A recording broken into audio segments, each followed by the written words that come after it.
तो सोचिए जरा, क्या हो अगर अदालत के अंदर कटघरे में तो आरोपी हो, लेकिन सवाल खुद जज की निष्पक्षता पर उठ जाए। आज हम एक ऐसे ही बहुत ही दिलचस्प और हाई प्रोफाइल मामले की तह तक जाएंगे। एक ऐसी कहानी जहां कानून और राजनीति की जंग सीधे जज की कुर्सी तक जा पहुंची। ये मामला सिर्फ एक केस नहीं है, नहीं, ये तो हमारे न्याय सिस्टम की नींव पर ही एक सवाल खड़ा करता है कि भाई अगर जज पर ही सवाल उठने लगे तो फिर इंसाफ की उम्मीद किससे की जाए। चलिए इस उलझे हुए मामले की एक एक परत को खोलकर देखते हैं। सब कुछ बहुत ही तेजी से हुआ। पहले निचली अदालत से अरविंद केजरीवाल को जमानत मिल जाती है, लेकिन यह राहत आप कह सकते हैं कुछ घंटों की ही मेहमान थी। सीबीआई फौरन हाईकोर्ट पहुंच गई और जमानत पर रोक लग गई। और बस यहीं से न्यायपालिका के अंदर एक ऐसे टकराव की नींव पड़ी जो हमने पहले शायद ही कभी देखा हो। अब ये केस पहुंचा जस्टिस स्वर्णकांत शर्मा की बेंच के पास, और यहीं से कहानी ने एक बहुत बड़ा मोड़ ले लिया।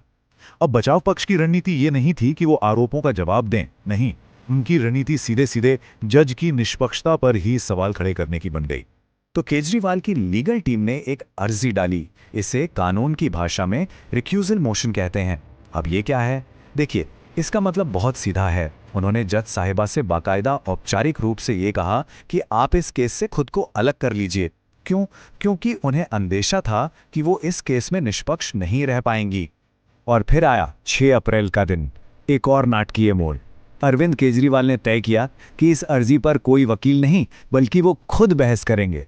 सोचिए, वो कोर्ट रूम में खड़े हुए और सीधे जज की निष्पक्षता को चुनौती देते हुए अपनी दलीलें रखने लगे। उन्होंने 1, 2, 3 नहीं, पूरे 10 पॉइंट्स रखे, 10 ठोस वजह गिनाई, और उनका मकसद एकदम साफ था। वो ये साबित करना चाहते थे कि इस बेंच से उन्हें निष्पक्ष सुनवाई मिल ही नहीं सकती। ये एक बहुत बड़ा और जाहिर है एक बहुत सोचा समझा दाव था। तो देखिए, ये जो सारे आरोप थे ना, इनका निचोड़ क्या था? निचोड़ ये था कि जज का परिवार और सरकारी वकील, यानी जो केस लड़ रहे हैं, वो प्रोफेशनली एक दूसरे से जुड़े हुए हैं।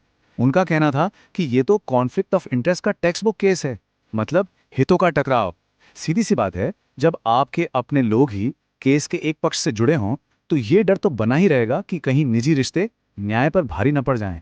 उनकी सबसे बड़ी दलील क्या थी? वो सीधी और साफ थी कि मेरा केस पूरी तरह से पॉलिटिकल है।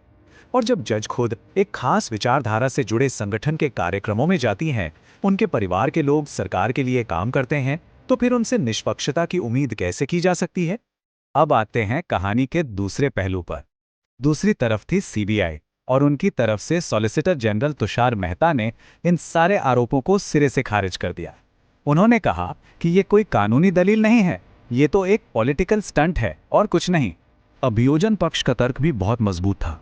उन्होंने कहा, 1 मिनट रुकिए, अगर हर आरोपी को अपना जज चुनने का हक दे दिया गया, तो फिर न्याय व्यवस्था का क्या होगा? वो तो ताश के पत्तों की तरह ढह जाएगी। सोचिए, कोई भी आएगा, उसे जज पसंद नहीं आएगा, वो 4 आरोप लगाएगा और जज को हटाने की मांग कर देगा। ऐसे तो अदालतें चल ही नहीं पाएंगी। और फिर इंतजार के बाद आया 19 अप्रैल का दिन, वो दिन जब जस्टिस शर्मा ने अपना फैसला सुनाया और उन्होंने अर्जी में उठाए गए एक एक आरोप का बहुत सीधे और विस्तार से जवाब दिया। जस्टिस शर्मा का फैसला बिल्कुल साफ था, मैं इस मामले से खुद को अलग नहीं करूंगी। उन्होंने अपने इस फैसले को सिर्फ एक निर्णय की तरह नहीं, बल्कि पूरी न्यायपालिका की गरिमा और उसकी आजादी के बचाव के तौर पर पेश किया। उन्होंने एक एक करके सारे तर्कों को खारिज कर दिया। उन्होंने कहा कि अगर मैं हट जाती हूं तो इसका मतलब ये होगा कि मैंने इन आरोपों को मान लिया है। उन्होंने ये भी साफ किया कि किसी जज के बच्चों को भी अपना करियर चुनने का उतना ही हक है जितना किसी और को। उनका मानना था कि अगर कोई जज ऐसे दबाव में आकर पीछे हट जाए तो ये न्यायपालिका के लिए एक बहुत ही खतरनाक मिसाल बन जाएगी। लेकिन ये मामला अपनी तरह का कोई पहला मामला नहीं है। किसी जज के केस से हटने या ना हटने का ये सवाल भारतीय न्यायपालिका के सामने पहले भी कई बार आ चुका है। और देखिए, इतिहास में भी इसका कोई सीधा साधा जवाब नहीं मिलता। हमारे सामने दोनों तरह के उदाहरण हैं।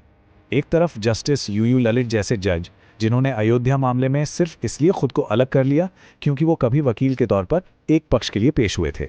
और दूसरी तरफ जस्टिस अरुण मिश्रा जैसे जज, जिन्होंने अपने ऊपर लगे आरोपों के बावजूद केस सुनना जारी रखा। तो ये दिखाता है कि ये कोई ब्लैक एंड व्हाइट सिचुएशन नहीं है। तो अब जैसे जैसे ये केस हाईकोर्ट में आगे बढ़ेगा, इसे दो अलग अलग चश्मों से देखा जाएगा। एक चश्मा है जनता की अदालत में बनाया जा रहा नैरेटिव, और दूसरा चश्मा है कानून की किताबों में लिखे नियम और न्यायिक सिद्धांत। ये लड़ाई अब सिर्फ कोर्ट रूम तक सीमित नहीं रही। और आखिर में ये मामला हमें एक बहुत बड़े सवाल के साथ छोड़ जाता है। हम सबने सुना है कि न्याय सिर्फ होना ही नहीं चाहिए, बल्कि होते हुए दिखना भी चाहिए। लेकिन सवाल यह है कि ये दिखने की रेखा कौन तय करता है, कानून या फिर जनता की धारणा? और इस नाजुक संतुलन को बनाए रखने की जिम्मेदारी आखिर है किसकी?